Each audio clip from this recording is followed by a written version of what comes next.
Episode of Heart to Heart, Trauma Bonding Discussion Before Moving Abroad.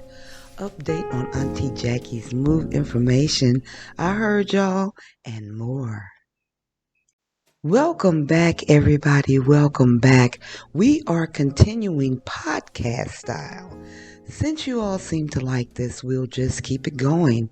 That way you can put your phone down and listen to this informative information. Hope you all found that residency video that I did last week helpful. I'll keep you, posted on the progress. If you haven't seen it, go back and look at it. Just gave some information on our residency process, where we are in it. And also, if you look in the description of that video, I was sure to notate every single part of the information that we went over in that video. So if you didn't get a chance to see it, go back and look at it, and the link is in the description. Also, a reminder to sign up for my blog, because you will also get information like the immigration and residency information via email. So that way, if you miss the video, I got your back. I'll get it to you on the blog via email, right to your email address. So sign up for that blog. You should see it on the screen. Show me the way, and I will receive your email and add you right away. Also, I wanted to thank you all for your comments on the last video where I was talking about the interview with Auntie Jackie. And I wanted to let you know it is in the works. Right now, she is out of town. So we're looking at about a month that I'll be able to see if I can get her to come on and tell us what she did and how she did it. And if you all have any questions for Auntie Jackie, please put them in the comments section or email me at tianickiinmerida@gmail.com. Please put in the subject Auntie Jackie, and I'll make sure that I compile a list so that we don't have repeat questions, and we can interview Auntie Jackie and find out all the juice, the tea. Okay, next, for those who have taken my Cut the Cord course, thank you. I appreciate your conviction in your journey, and I'm also hoping that you find the guidance, the information, the inspiration, and motivation to keep you going and help you increase your self-awareness, improvement, and movement. So I appreciate you all. If you're having any issues accessing the course, let me know. I have a few people out there who have signed up for a consultation as well. Haven't heard from you. So confidential consultations. Thank you for the consultations. They've been wonderful. Absolutely eye-opening. And what I will say is you guys are on point, you're focused, and you are changing your life for the better. There is an exodus going on right now, whether you are aware or not. And I'm telling you, everybody's on the same page. So I want to let you know you are not alone in what you're trying to do and where you're trying to go. I've talked to people who are going everywhere, from Mexico to Canada, even to Spain, and it's real. And it's happening, and I love it. Yes, I do. So for my consultation people, I have sent you an email. Please check your spam folder if you don't think you heard from me. And I also sent a follow-up email just in case you didn't receive the first one or I haven't heard from you. Just so you know, the consultation does not expire. However, I do get kind of booked sometimes, back to back for a couple of days last week. So even if you want to do it in a month, just go ahead and lock in your date and time. You schedule your own time and your own date for your session according to availability. Also coming at the end of this episode will be my Psilocybin experience. Yes, I'll be sharing that at the end. So if you can hang with me, hang with me. If not, I'll see you on the flip side, because we're getting into it right now, y'all. Heart-to-heart trauma bonding discussion before moving abroad, wherever you may go. I also want to let you guys know this is a 3-part series because it's juicy. It's golden nuggets of information, and I don't want it to get lost in translation. I don't want it lost in the sauce. So We're going to break these down into 3 sessions or 3 series on trauma. The first one being trauma bonding, which we're going to get into right now. The next one will be trauma bathing. And the last one will be trauma dumping. So those will be our 3 upcoming heart-to-hearts, where we're going to just dive deep, because that's what we do on the heart-to-heart. Y'all know it takes me a minute to make them because we go deep. So without further ado, let's dive. Okay, so this heart-to-heart, we're going to get into trauma bonding. And I looked up some information for the short definition of trauma bonding. It says trauma bonding is a phenomenon where individuals form strong emotional connections with other people who have caused them harm or trauma. And in our community, particularly through the isms, the discrimination that we experience, and the great sense of isolation that we've discussed, this is what we feel. And where the trauma comes in and the dis-ease is that we rely on our abuser for survival. This is definitely a distorted view of the abuser, right? So that is what trauma bonding is. It is forming a strong emotional connection with your abuser and relying on that abuser for your survival. So if you go back and look at my video with Move Abroad and Thrive, I talked to you right at the beginning about my abusive relationship with the states, right? I've always talked on that and expressed that I was aware. And that's why I speak on trauma, because I was aware of my abusive relationship with the states and all of the things that I was experiencing day to day, and it was affecting me. It was affecting my mental mobility and my emotional empathy. So I found that within trauma bonding that I had in the U.S., it was like I said, it was a distorted view. And it made me excuse the behavior. It is what it is. We do that a lot in the States. It is what it is, and keep going. A lot of us do that, whether it be, and we use different vessels to kind of, make it valid in our minds, to justify it. So whether it be through rules of religion, tradition, rigid or narrow points of view, we deal with it.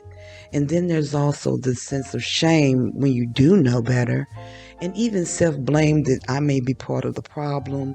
I'm creating the bond, the sense of embarrassment, the part where you go, I don't want to talk about it. I blame myself, or I feel that I'm part of the issue instead of the resolution or the solution. So in most cases, just like an abusive relationship with a partner, which we'll get into shortly, this is not a healthy way of coping. We either become conditioned and stay in the abusive relationship, or we find a way to liberate ourselves, to free ourselves from the situation. So we need a healthy way to seek help and support, which sometimes is taboo in our communities and our families. But we need that. And we need to know it's okay to want to dismantle abusive and traumatic bonding relationships. That is healthy. I think also we must acknowledge that things that are going on outside of us, we talk about in self-improvement so much, but we're definitely products of our environment, So acknowledging those things outside of ourselves. When we're looking at that self-blame that we talked about, the discrimination, the isms, the day-to-day goings-ons, whether it be us or someone we know or someone we don't know, through media, propaganda, and association, along with violence, economic discriminants, and one of my triggers is microaggression and aggressors. Dealing with these and I think you all know who I'm talking about and what I'm talking about. Microaggression and aggressors are traumatizing. And all of these experiences create a sense of hopelessness and isolation. And this is why we've been discussing this, because individuals form strong emotional bonds. People form emotional bonds and connections with things and people that cause them harm. We just do that. It is in our nature to do that, especially if we're not in a healthy environment, when we don't feel we have self-worth, if we don't love ourselves, if we're having issues with family and friends. And these are where these relationships, when we start bonding, this is where it takes place, because we don't have any other option or outlet or resource or skill or tool. And all of that is in your super belt. You know, when the Batman got on his super belt, the utility belt, that's what you got to have. You got to have your utility belt. So let's roll into an example of this particular type of bonding that we're talking about today. So, for example, the workplace, right? I almost need not say anymore whether you be working now, retired. We all can relate to workplace trauma, right? A person that goes to work, we go to work, we identify with the workplace. There was a time when I was work, I drank the Kool-Aid. So when I lost that part of my life, I had an identity crisis. Who am I without it? And so in those places, a lot of that bonding, good relationships, but the bonding kind of takes over if you work a lot in that area of your life. So a lot of us deal with the discrimination because we feel we don't have an option. We deal with abusive bosses or co-workers, bullying, harassment from supervisors, from cohorts, even carrying heavy loads of responsibility. Where I work, they called it cross-functionality. And then sometimes manipulation and control to dominate an employee. I've seen that used with people who need to pick up their kids early from the daycare because they incur a cost, and they have to make up that time, and they feel trapped. So workplace trauma bonding relationships are difficult to break, especially if you work there for an extended period of time, believe in the company core values, and want to be heard, climbing that ladder of success for my younger people listening. So we become dependent on our job security. We look forward to career advancement and other forms of financial support, because you got not just salary, you have overtime, you have 401k, some companies that you buy into their IPO, into their stocks. So it becomes a financial support. So I think because of that, we begin to minimize and excuse the behaviors of the people that we work with, our supervisors, our cohorts, and other people that we interact with on a daily basis in our workplaces. So trauma bonding can exist on all levels, all nouns. That's why it's our due diligence. I think to watch where these negative energies come from, acknowledge them, resolve them, or dissolve them, because healing is the name of the game, for real.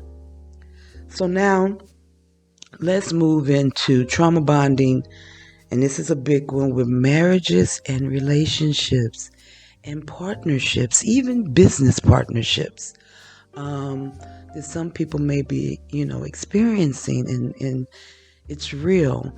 And some of you may be able to relate or have been there, because I know I have. So let's get into it a little bit. And please note that I am speaking from my own individual experiences. And I've also done some due diligence and research in the causes and effects of trauma bonding. I'm an investigator.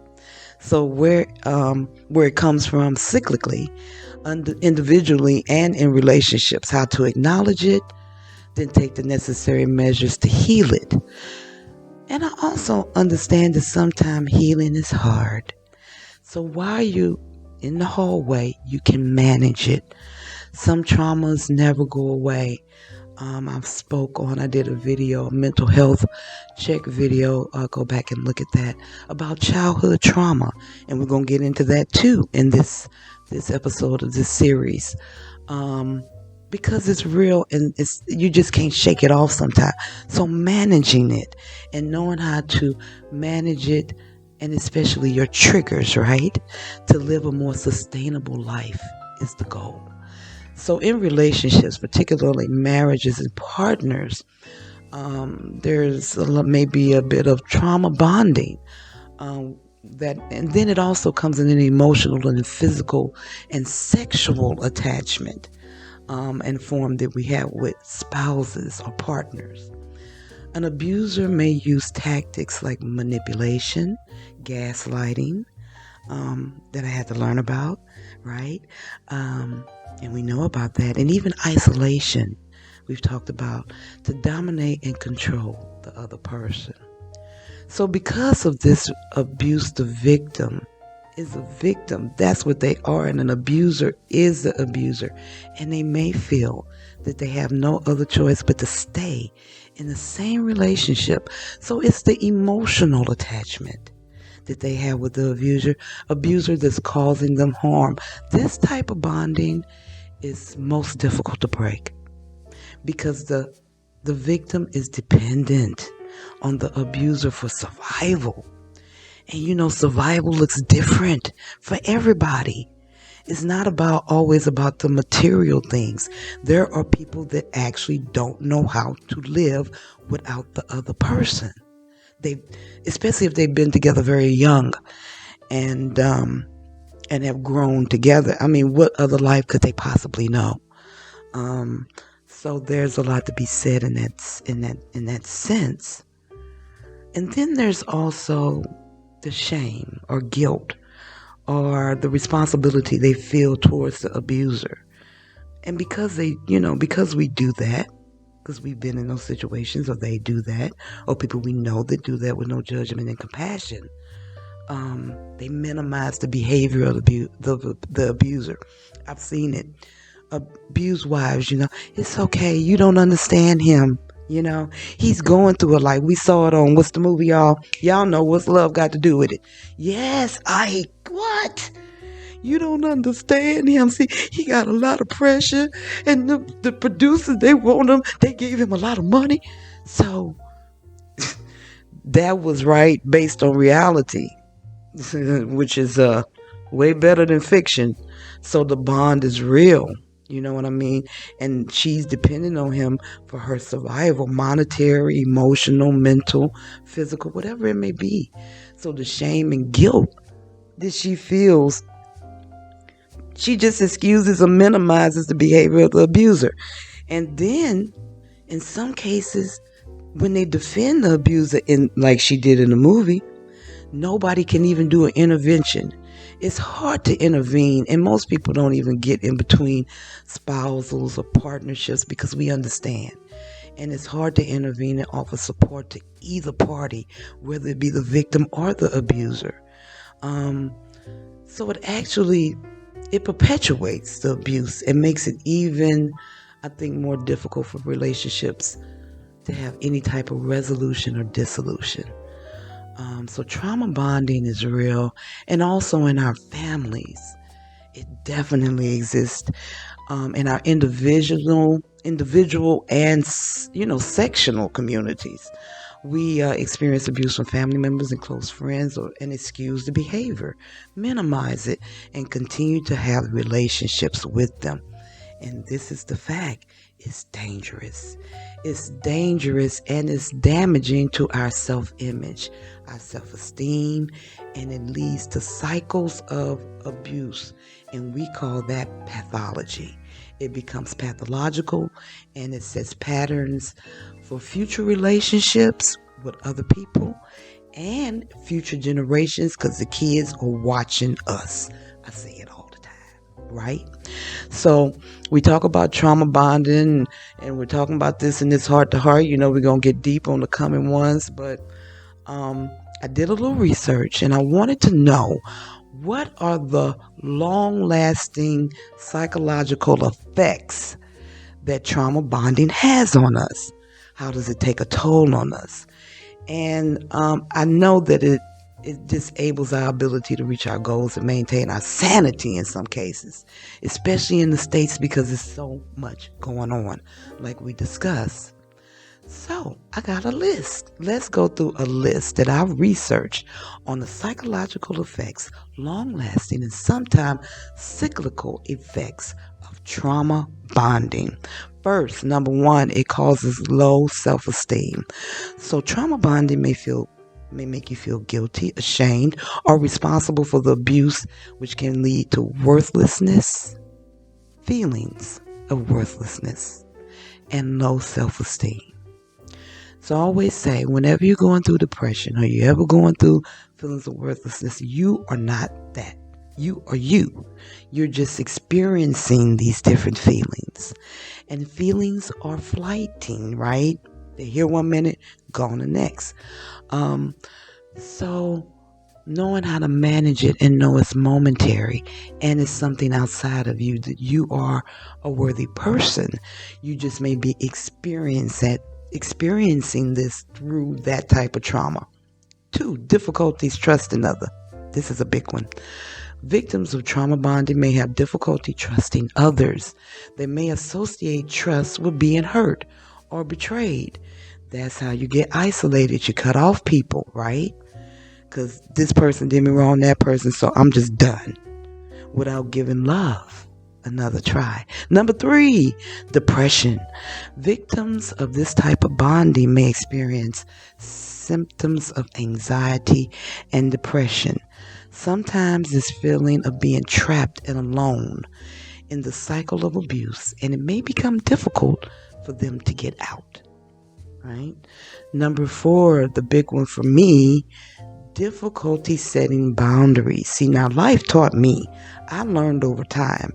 And people don't generally like boundaries, but it's okay because it's healthy for you.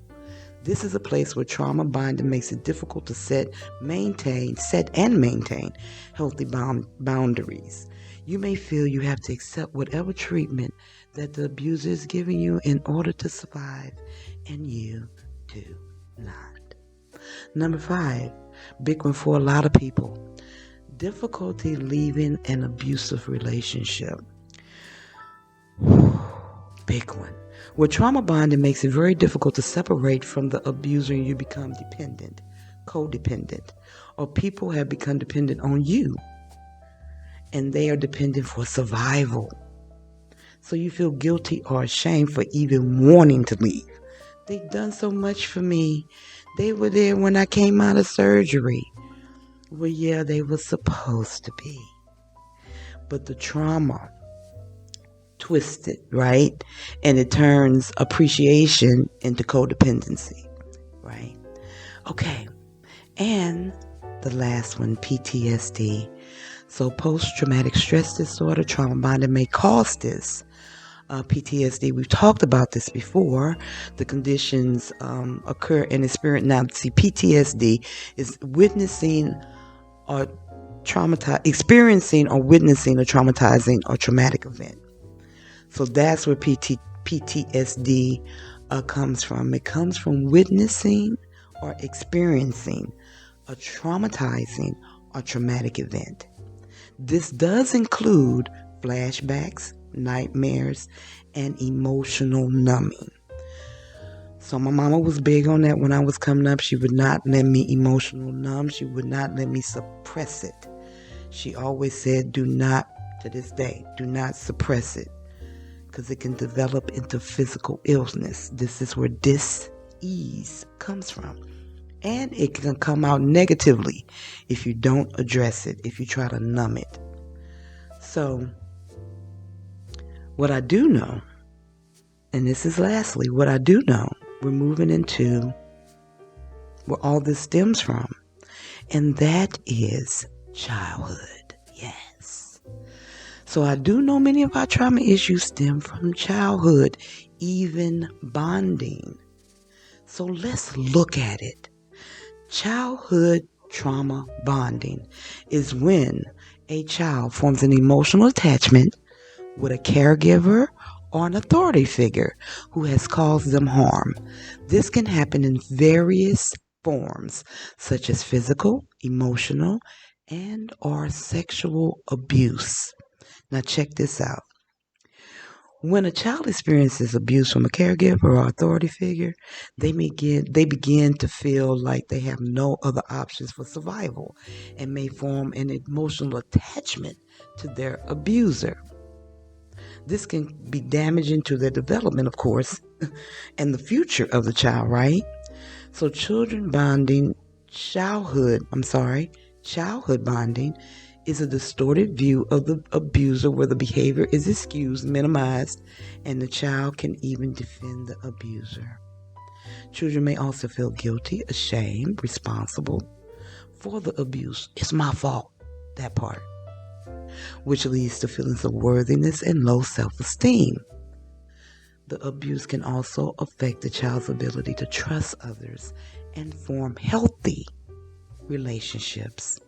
They may struggle with childhood friendships, and boundaries, and have difficulty forming relationships.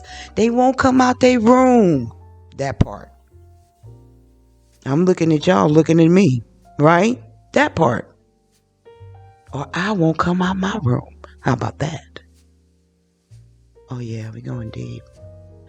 So childhood abuse also increases the risk of developing mental health conditions such as depression and PTSD.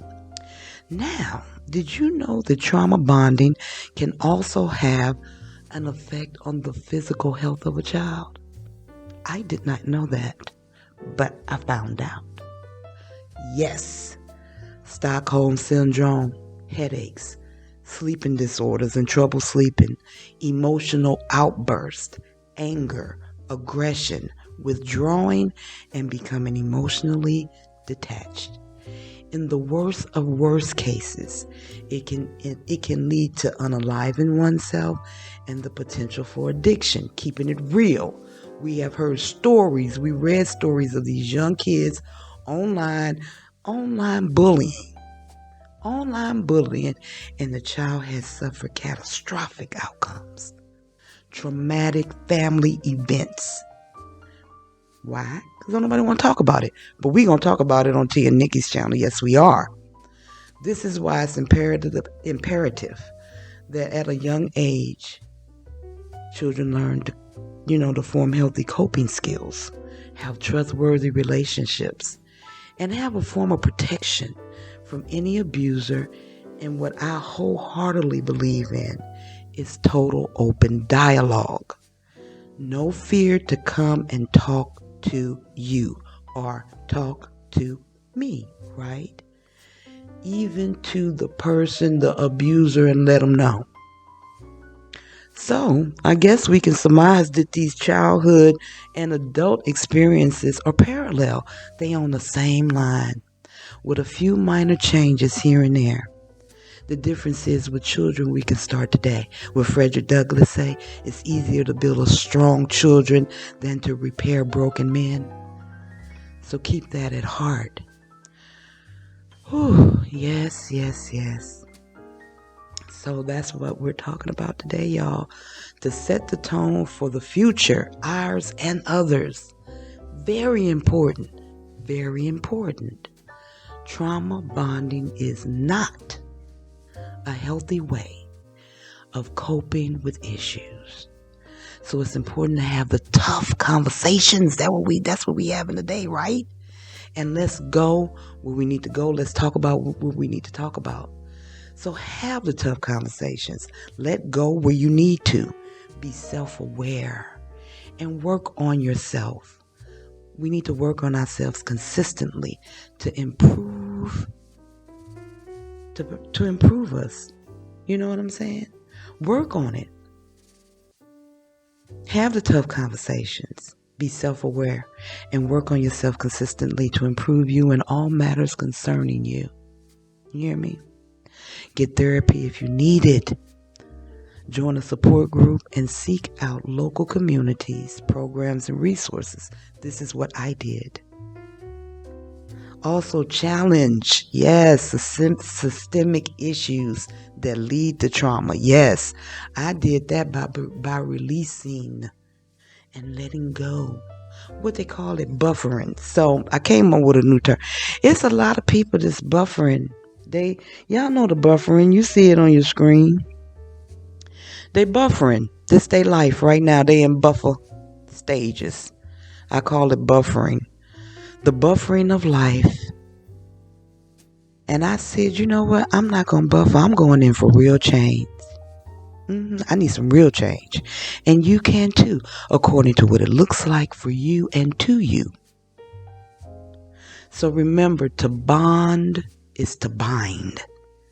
And in order to live a healthy life, we must bind those things that improve, inspire, and encourage us overall, so that we produce the quality of life we really want, need, and deserve. Yes. So some people are still loading and not living. Don't buffer, y'all. Please don't buffer. Now, quickly. My psilocybin experience was almost unexplainable. It was liberating. I got to see myself the way other people kind of see me. A glimpse, if you will, at myself. And it was unquestionably helpful, and it helped with my PTSD, and it also helped me manage my triggers. The best thing that it did for me is it silenced my thoughts. Now, I've heard some people that don't have inner dialogue. I got a lot of inner dialogue. I'm sharing it with y'all right now. But and a lot of us are overthinkers too, as well, from one end of the spectrum to the other and everything in between. So it definitely helped with the silencing and the managing of my thoughts. And it also helped me to increase positive self-talk, which y'all know I'm big on. So I do recommend it to anyone willing to take the journey. If you're willing, it's there for you, and so if you're there for it. So remember, next Heart to Heart, we're going to get into trauma bathing. Huge topic. So I hope to see you there. I've enjoyed you being here, and I love y'all. So until next time, peace.